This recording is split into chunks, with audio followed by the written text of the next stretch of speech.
It's laughable that people think they'll be around forever. Death is coming, and sometimes violently. That's why it's imperative you get to Applebee's now. Hot cherry pie and a large soda are yours for free if you show proof of living in a horrible situation. Applebee's. Get it. Welcome to Apocalypse Soon with Eddie Pepitone. On tonight's show, James Adomian, Driving in the Rain, the Mephistophelians, and now, your host, Eddie Pepitone. Hey, everybody!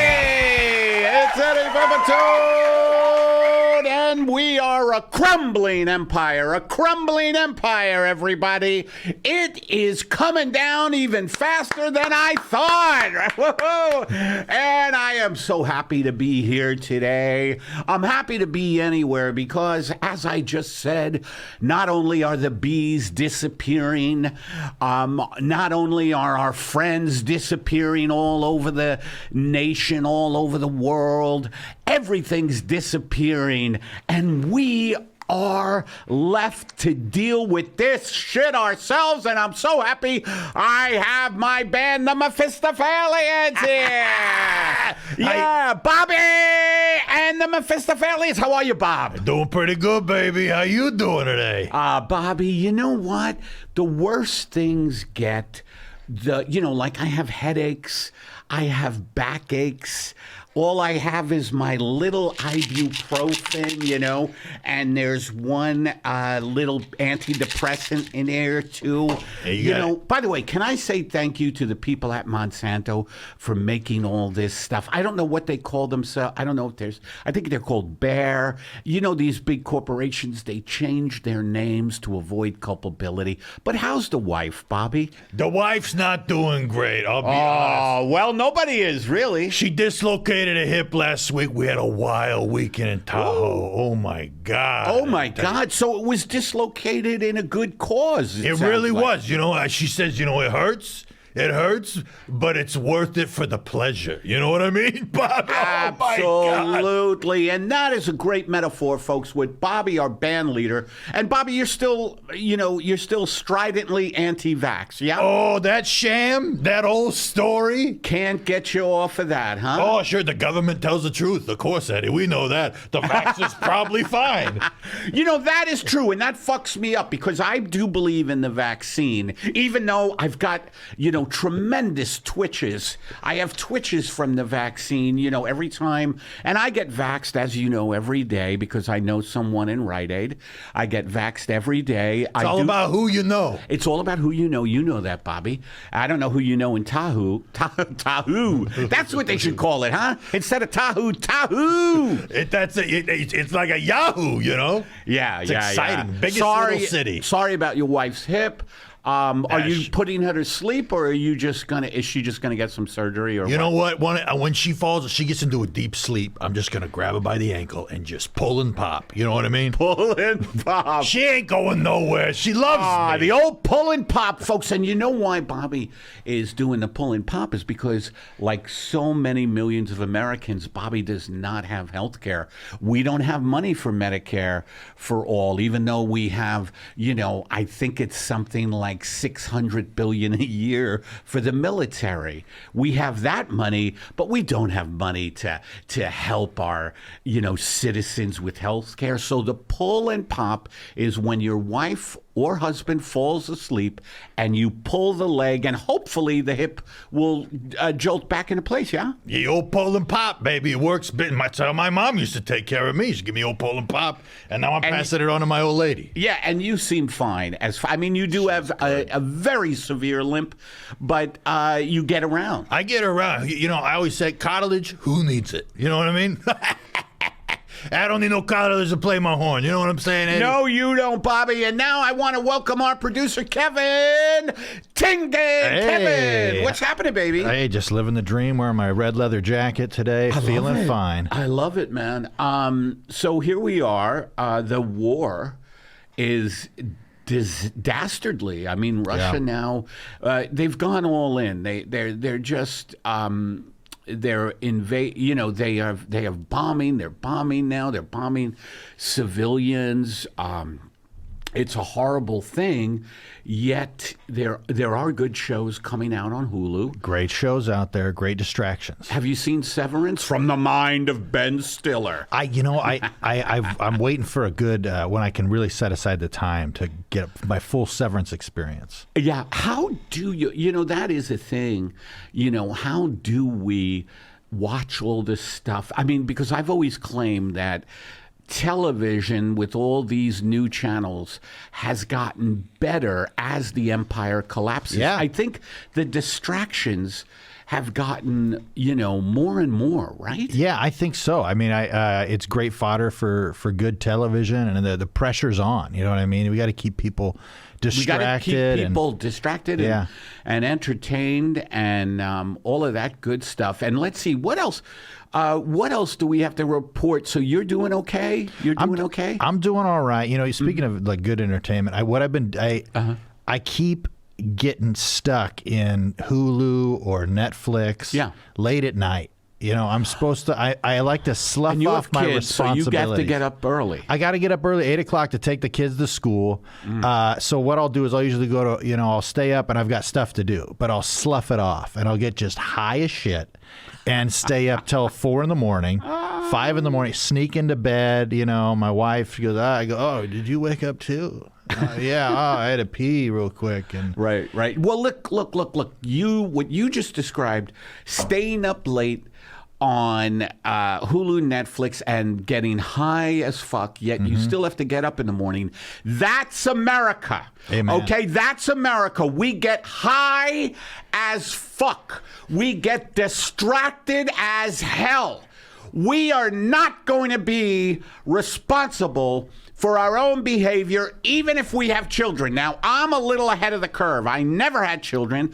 I knew that having children in a world that isn't sustainable is crazy, because kids in a few years are just going to be running around with Tommy guns, walkie-talkies, just to survive. Yeah. Right? Yeah. That's what it's going to be like. And I don't want to be a parent going, don't forget your Tommy gun, Billy. Don't forget your AK-47, Billy. Don't forget your hand grenades. Don't forget the little piece of meat that we have left in our freezer. Don't forget your cyanide pill in case you were caught by the enemy. I tell you, there's nothing more frustrating than when my kids call me second period or whatever. Daddy, I forgot my cyanide pill. Oh, and you have to run there with cyanide pills. Which, by the way, if you have ever taken, if you've ever driven with cyanide pills, you have to be very careful. And there's potholes all over because the government doesn't have money for infrastructure. Nope. That means because infrastructure means you're doing it for the average person. The government has money to enrich the few. So when you're driving your cyanide pills to your daughter or son who's forgotten them, you have to be very careful. I have lost so many friends who were parents because they hit a pothole and they blow up.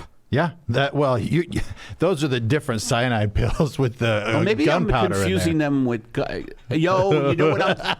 I'm confusing them with hand grenades. All right, well, we have a great show today. You could get a hand grenade installed in a tooth, We have a great show today. We have James Adomian. We have Driving in the Rain, among other things, and stick around.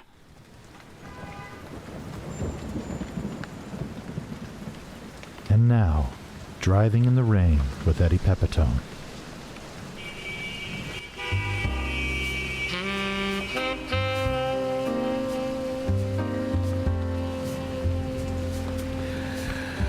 It's raining. It's raining hard. It's raining very, very hard.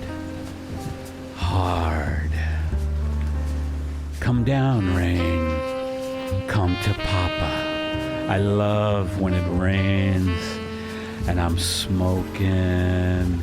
I go back and forth between cigarettes, a pipe, and a vape pen, and sometimes a bong. I smoke this all in my cab. I don't drive Uber or Lyft. I drive an old yellow taxi with plush carpet.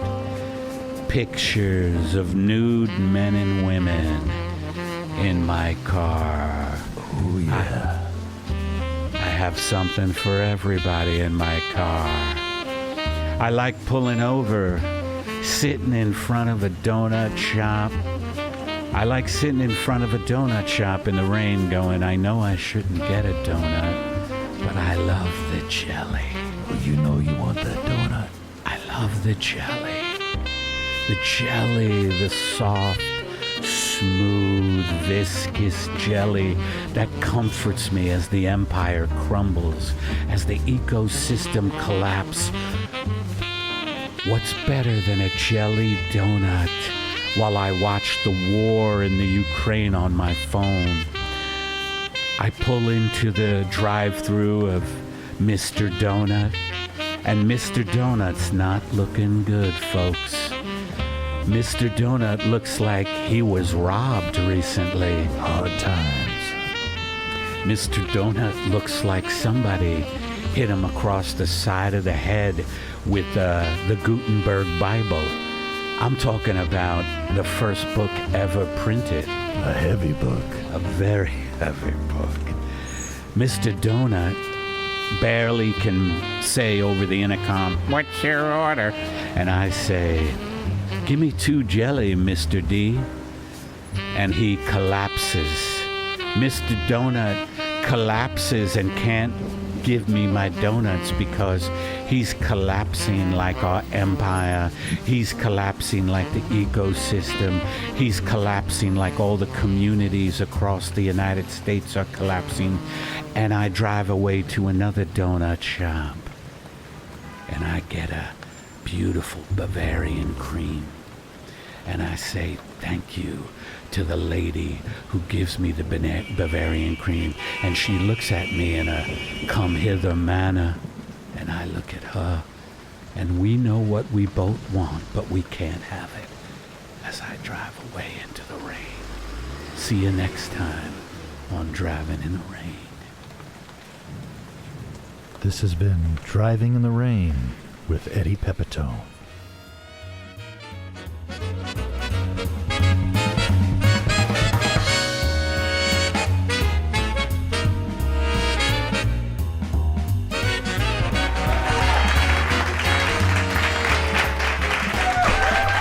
Ladies and gentlemen, Apocalypse Soon is very happy to bring in a resistance leader, a man who has gone underground. Please welcome Bernie Sanders. Bernie.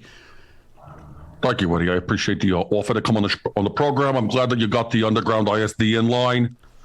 We fought hard for underground bunker-proof communications. I was able to attach that to a Senate bill that otherwise was a nightmare, but per usual, I was able to attach a very small positive item to a very bad Senate bill a number of years ago. Bernie, that's why you're able to reach me on this underground secret ISDN red phone for this sort of apocalyptic scenario. Yeah. Get that looked at, whatever that is, Bernie. It sounds like congestion. We still are in a pandemic. But I do want to ask you, Bernie, you always attach terrific things to bills. Mm-hmm. I mean, it's just amazing what you do. I've even seen you attach notes to people named Bill. You know what I mean? Like, it's incredible what you do.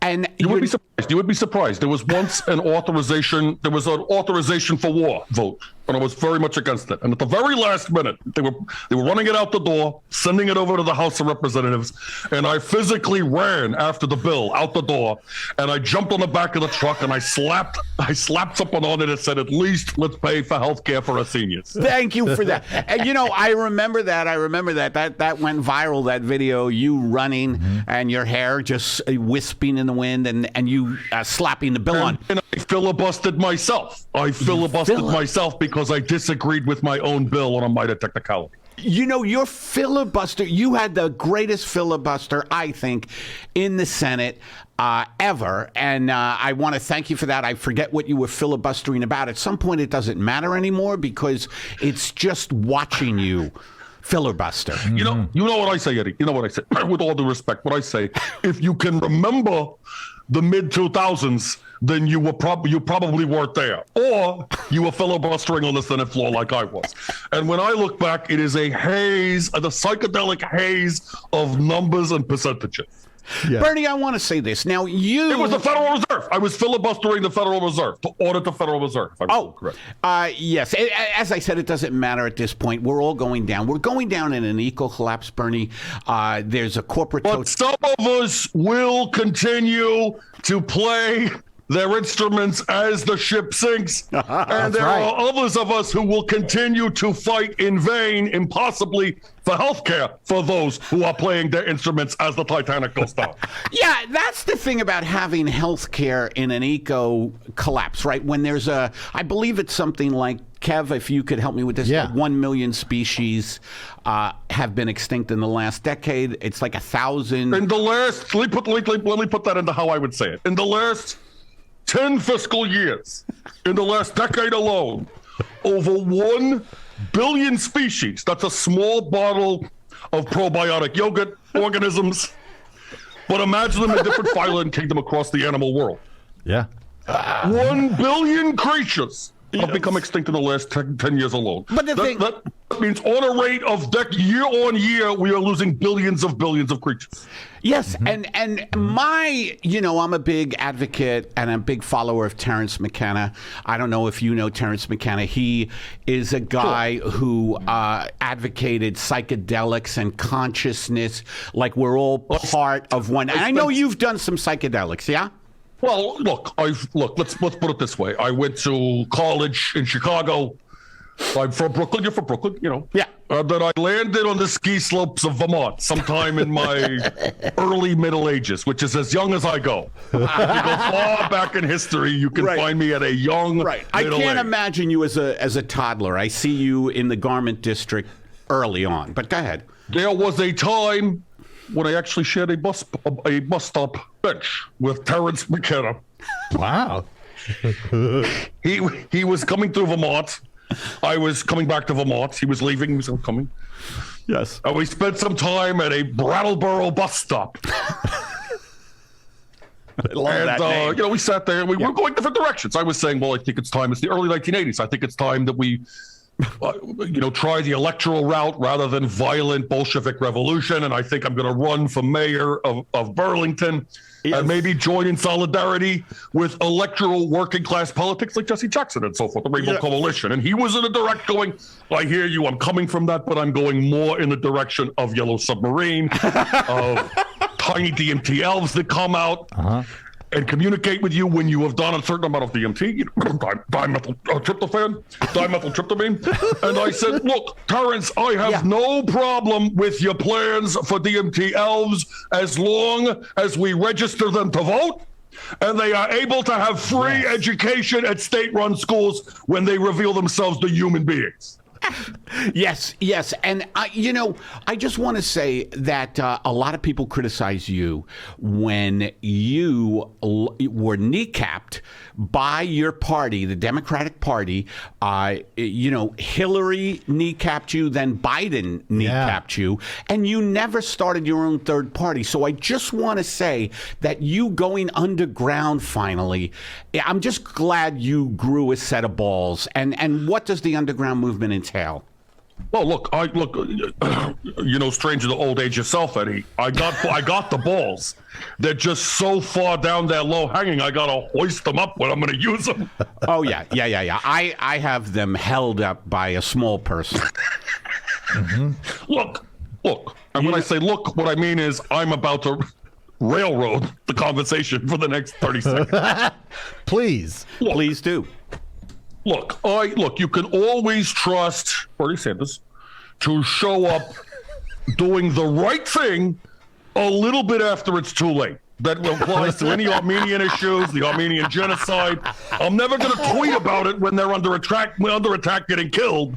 But when something comes up saying, hey, should we send $1,000 to the orphans of the Armenian people? I'm like, sure, I vote for it. You've always had the best hindsight, Bernie.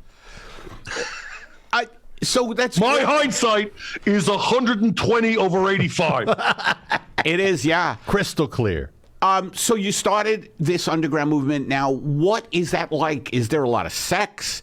Is there a lot of, psychedelics? Or is it just hard work? If you're going to try to insinuate the kind of Ghislaine Maxwell, No, Jeffrey I'm not. Epstein sort of I sex am clubs not. and stuff, I am hyper consensual.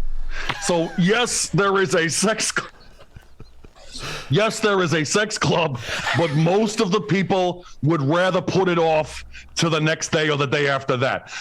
Imagine a sex club like Eyes Wide Shut, where everybody's going, honey, maybe let's just cuddle. There's been a lot of complaints from women that you're too consensual.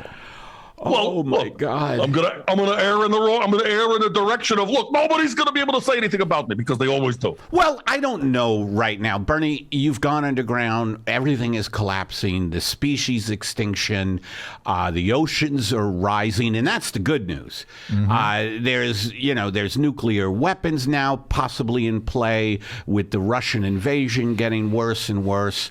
And you've gone underground. There's a lot of sex. That's what I'm hearing. There's a lot of good coffee. Well, there's a lot of foreplay. There's a lot of foreplay, which is so important, by the way, to any underground movement. Am I right, Burn? Burn, baby, burn. Yeah. A little bit of tickling. You want some soft blankets. Well, I'm in the blanket play. I hear you groom people by offering them bed and breakfasts in Vermont. No.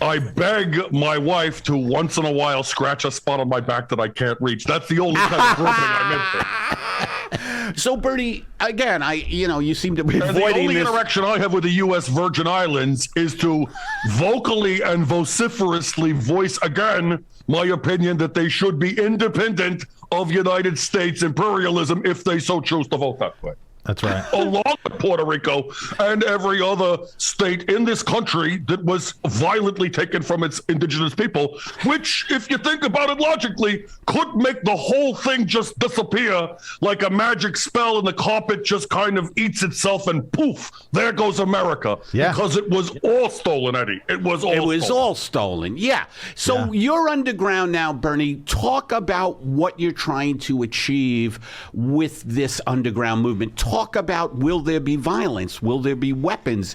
I know there's good coffee involved. You're a coffee guy. I know. Well, yeah, because it's Vermont. I recently had to change to mostly decaf. Caffeinated coffee is now a rare treat. Mostly decaf, but yeah, Vermont is a very coffee state. If you've ever, we invented the Keurig machines. Is it? I didn't know that.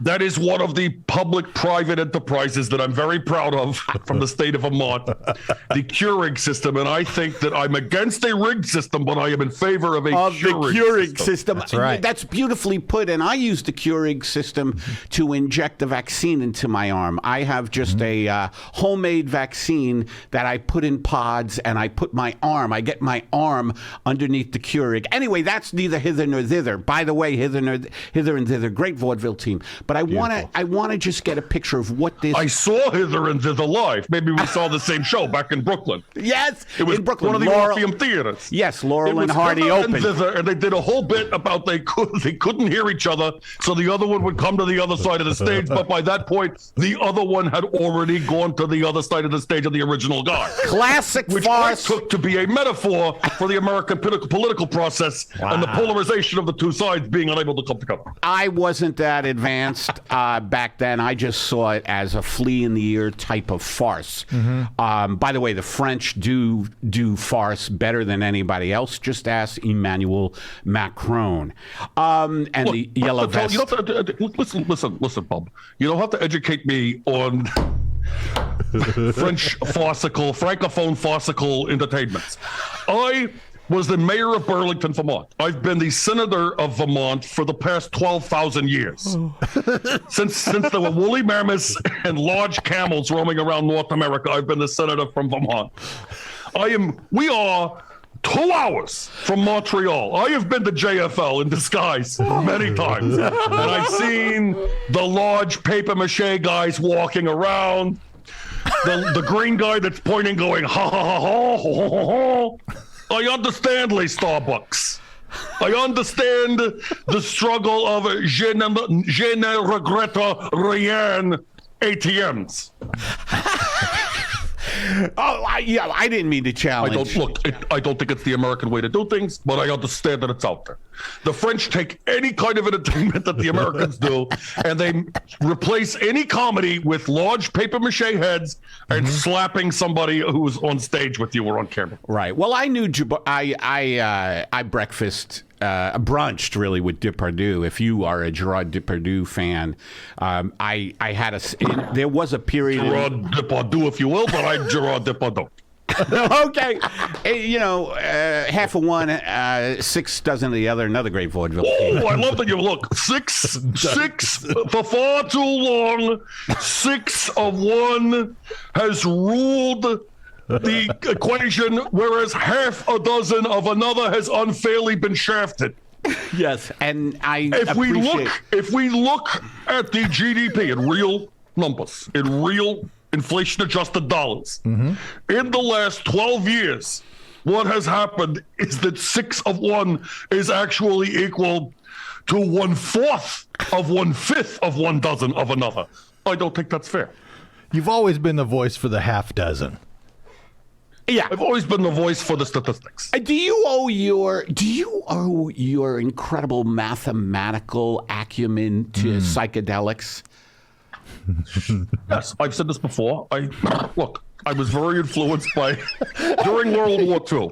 A little burp there. During World War II, I was in my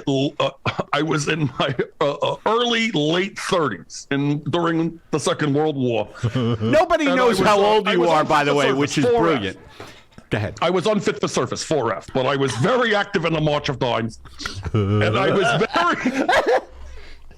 In fact, I was one of the first volunteers who set foot on shore in the March of Dimes. I was very influenced by Donald Duck when he went into Numberland. Yes. During World War II. Courageous service. Donald Duck went into Numberland. He had some other friends. He was floating in a world of statistics, numbers, Arabic numerals, and so forth. And I thought, wowee, this is the future.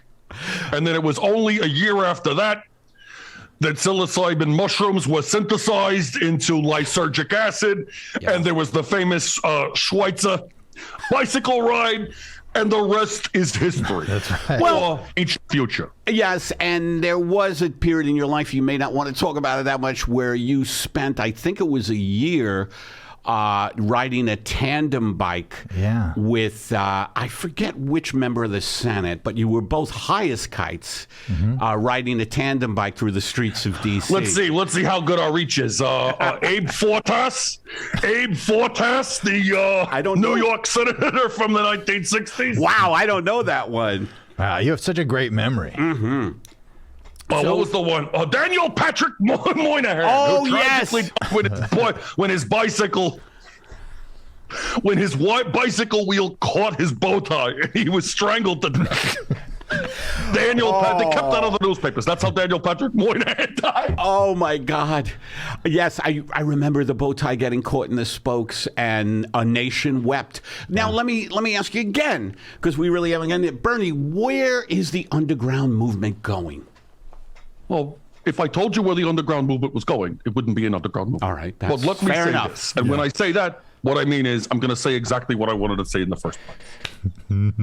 The underground movement seeks to bring together Americans of all backgrounds, racial backgrounds, sexual orientation backgrounds, socioeconomic backgrounds, political orientations, bringing people together in the interest of a core survival unit of humanity in various places across strategic important places across the country. Not just Northern Virginia where the psychos live. Or the psychos from the military industrial complex. Yes. All the wannabe James Bond guys, the flabby out of shape James Bond wannabe guys who live in Northern Virginia and Maryland. We've got to have some people survive who know how to fix a bicycle. We've got to have some people survive who know how to cultivate raspberries. I love raspberry We jelly. have to look. There has to be a bespoke world of do-it-yourself DIY society that can come together and rise like a phoenix, like a non-violent phoenix from the ashes of what was once a great empire, a great but misguided empire. A passive That is phoenix why we rising are from the asking ashes. people wherever you're closest to. Yeah. San Francisco. Vermont, look, well, San Francisco, look, it's not the 60s. If you're going to San Francisco at this point, you might as well go to Stockton or something. Big Sur, Big Sur. I love it. Monterey, Yeah, I love all those places. Vermont, any place that has wilderness with a little bit more hippies than Christians. That's where you need to go and gather and knock on all the cellar doors. Go around like Auntie Yim in The Wizard of Oz, kicking on the doors, go screaming, Dorothy! Dorothy! Wizard of Oz, such a movie influenced by psychedelics. Yeah. Bernie, I want to thank you for coming on, and I realize your reticence to not talking about the underground movement, but basically you're saying knock on cellar doors, everybody. Try to find an area where the hippies slightly outnumber the Christians, and let's get this party started, yeah? Look, and let's not pick on the Christians. I think there's a lot of wonderful Christian people out there. You baited me again, Sanders. Violent fundamentalists. You know, you've got it. Wherever, if anybody has a sign that says Jesus, Jesus is coming, and you should be scared, avoid those people. Yes. But look, we need people who can pickle cucumbers.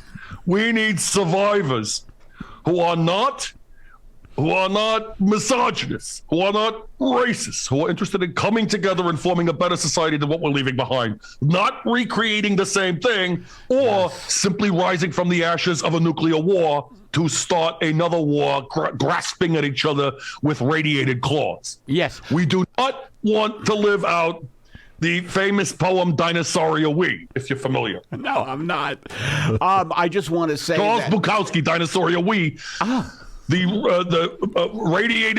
radiated men will eat the flesh of radiated men. We want to avoid that. That's why we're going underground.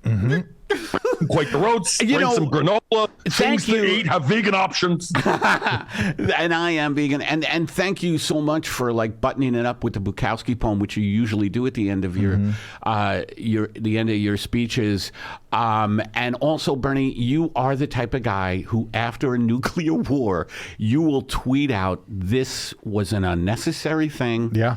And we should let it be known that this was bad. And thank you for that kind of, delayed reaction. Assuming that Twitter will not be available, I will release those kinds of statements in the future on a blue mimeograph machine, which is... That's my wheelhouse. That's what I go back to very easily. The blue mimeograph machine, like you're in first grade again. I love them. I used to sniff it. Sniff the mimeograph, if you remember that. That's going to be the only thing you could get high on in the future. Yes, that's right. All right. Thank you, Bernie. I want to plug something at you. Okay, please. Go ahead. It has nothing to do with me. It's just as long as you have the ability to watch motion pictures on the internet or however you do it. Okay. Make sure you watch the film Last and First Men. Johan Johansson, a fantastic filmmaker who is deceased, finished this film. Tilda Swinton, one of my favorite actresses. Amazing. I have allowed myself, I have indulged myself in many fantasies regarding Tilda Swinton, and I have almost come to the point of completion in those fantasies. Tilda Swinton does the voiceover, and it is a message from 2 billion years in the future. On numbers alone, Wow. I urge anybody out there who is able to watch the goddamn movie Last and First Men. Thank you very much. I yield the balance of my time.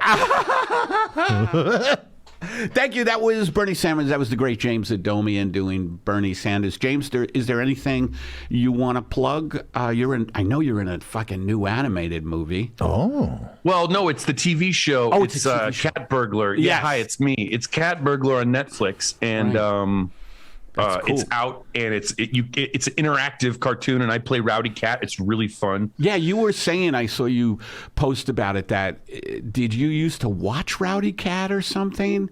Like, Well, I used to love the Tex Avery cartoons, and it me is too. an homage to Tex Avery, okay. the classic violent animation of Tex Avery. Heck yeah. yeah, I loved Tex Avery. He was so funny. And Mel Blanc, did you ever fucking hear Mel Blanc's story, or did you know that Mel Blanc got into a horrible car accident and almost fucking Yes. died? Yeah.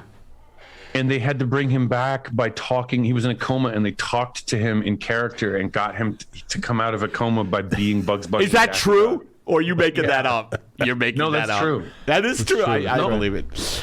All right, buddy. Thank you so much, dude. So funny. Thanks, James. Thank you, Eddie. Hey, also, look, I'm in the Netflix is a Joke Festival, May 4th at the Elysian Fuck Theater. that.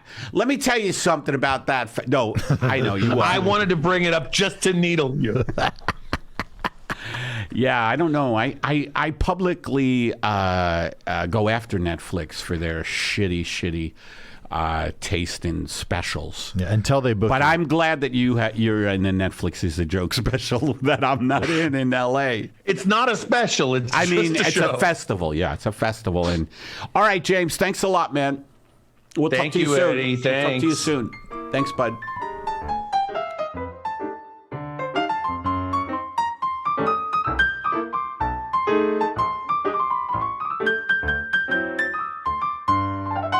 Join us for Existential Life Coaching with Rachel Fell. Here, they're just getting political now. Here Biden just withdrew our troops from Afghanistan. We made a big thing about it. We're getting the hell out of here, which, I thought was good, but the way they did it, I thought was bad. But I think, let's stop war. Let's start putting our resources to fucking taking care of people. But instead of doing that,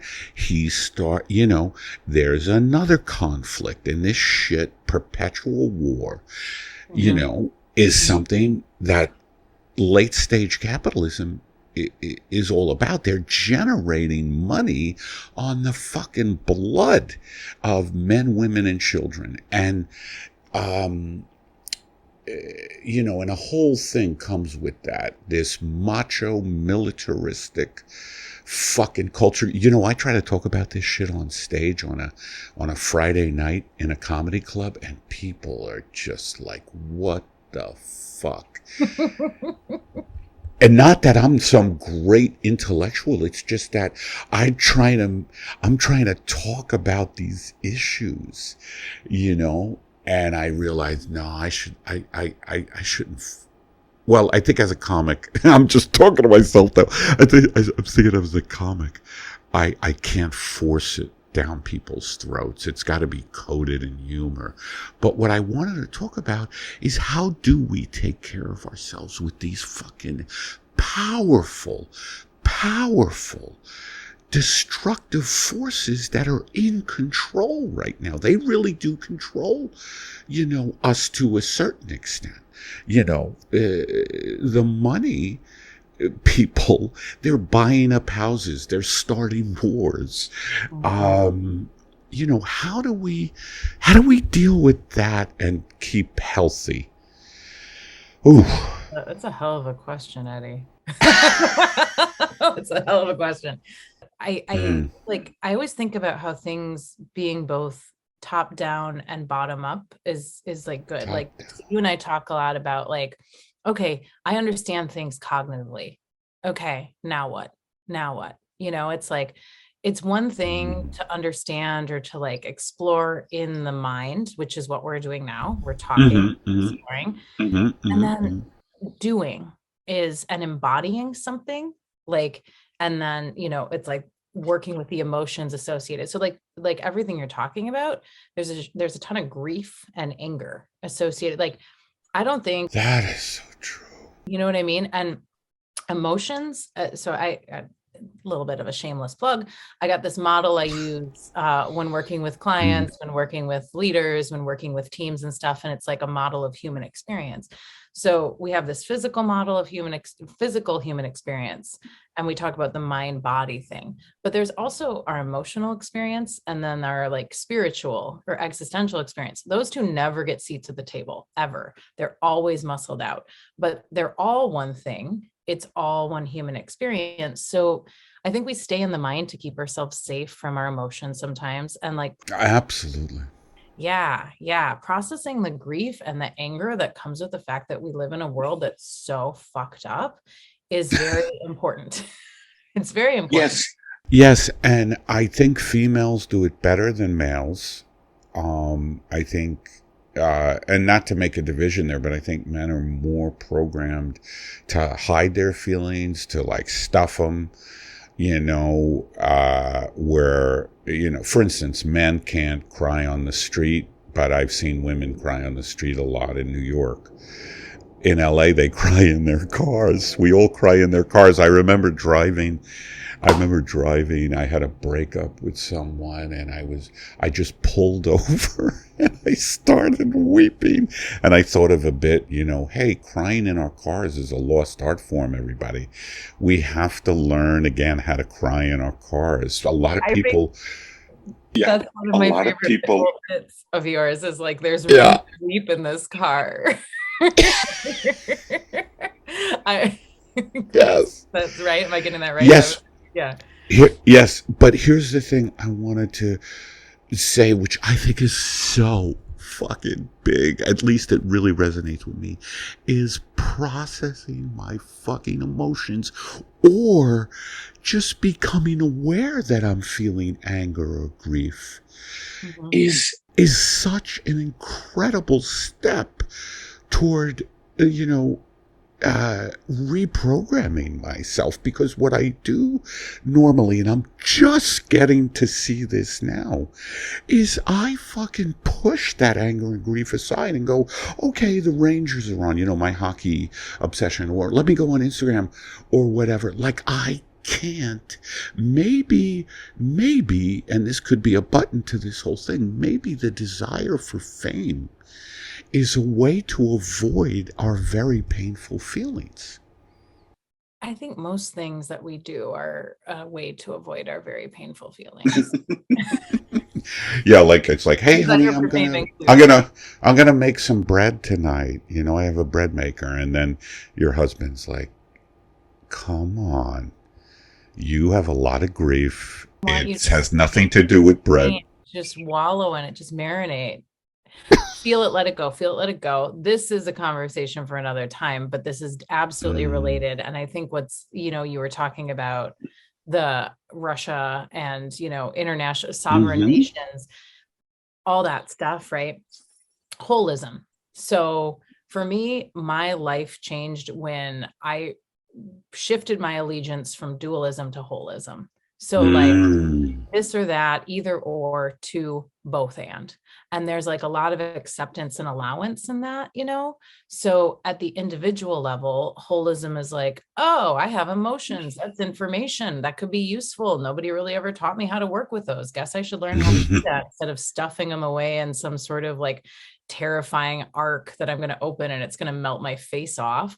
It's like, yes, no. Like, it's like, yes, work with those. So that's part of like, coming into that relationship with self and like paradoxically, like going through that stuff and then like validating it and releasing it, you open up space, your thinking becomes more clear. Your relationship to judging yourself and others starts to change usually. And like, then we were talking about taking action. It's like living in a way that aligns with what we truly believe in, because we've decided, not, NBC has decided for us, kind of thing. That's when things get really interesting. And when we talk about, you and I talk about, the infighting between people when actually orienting towards the systems of power, this is where volume actually is very helpful. Like, 99%, 99% of people, 90% of people, whatever it is, Oh. That's the whole trope of like, if we stop fighting each other and we start orienting Yes. action towards the systems that are oppressive, that's when stuff changes. Yes. But in order to stop Yes. fighting each other, we got to stop fighting ourselves, which is like, There you hey, go. be nice to myself. Okay, Yes. stop looking for other people to tell me I'm good enough. Okay. Yes. It's what's that character from SNL? Like, I'm all right. I'm okay. Or Darn it, I love oh, myself. they're saying people like me. Yeah. People like me. Validation. Yeah. Balance Yeah. though. I'm good. I'm okay. I'm enough.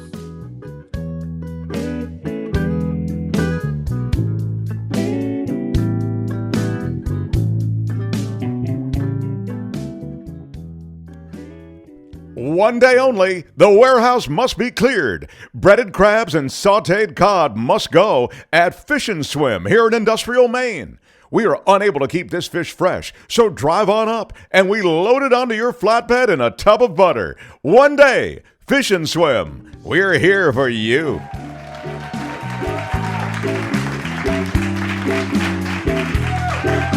Hey, everybody. This is Eddie Pepitone, not to drop names. And I just want to say thanks for dropping by Apocalypse Soon, the podcast with no upside. And if you listen to it, you know there is no upside, baby. No upside. So what I want you to do, though, is I don't want to wind up like you folks. I need you to donate to my Patreon, okay, so I can get out of this morass. I need you to donate to my Patreon, patreon.com/Eddie Pepitone.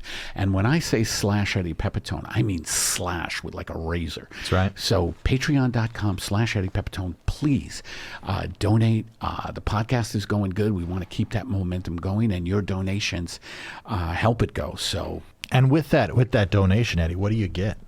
with that donation, you get unseen stand-up clips that I tape privately at clubs. You get bonus episodes. And could you remind me what else they get? Yeah, you're also going to be able to get access to the video version of this podcast sooner. Awesome. So you'll be able to get it before everybody else. And then, of course, you'll be privy to when I like to use big words like privy when I'm around you, Eddie, to question and answer sessions with Eddie on right. on the Patreon. That was And good. We already did one, and it was fun. It was a blast. It was great. Once we figured out the technology, it was awesome. Yeah. And you'll also be able to give Eddie some rant requests as well, which is Oh yeah, I'm very I would much love looking that. forward to. I would love that because I just like to improvise those rant requests. You're great. It's great. All right. So do it, folks. Patreon.com/Eddie Pepitone. See you next time.